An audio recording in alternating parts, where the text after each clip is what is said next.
এখন তোমরা এসে বলবে যে চুদির ভাই শুধু লাগানোর ধান্দা, হ্যাঁ?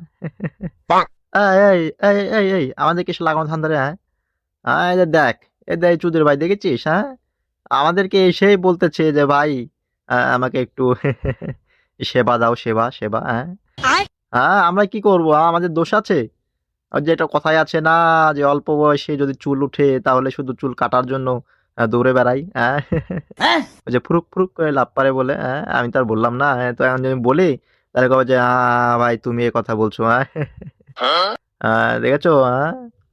বলছে ভাই সে সেবা দাও, সেবা, সেবা, হ্যাঁ? সেই তখন থেকে কি করছে, এই, এই মকলেস, এই এবার আর দে ওই সেবাটার কথা বলছে, ওই চুদির ভাইকে সেবাটা দে, নাহলে আবার কিছু মনে করবে যে আমি হচ্ছে বনের রাজা, আমি হচ্ছে জাতীয় পশু বাঘ, হ্যাঁ? আমি যদি মানুষকে সেবা না করতে পারি তো কে করবে, হ্যাঁ? বলো তো, হ্যাঁ? ওই যে ছোটবেলায় দাদু বলতো যে মানুষকে সেবা যত্ন করলে মন ভালো হয়, হ্যাঁ? আজকে মনে হয় আমার মনটা ভালো হয়ে যাবে গো, আয়।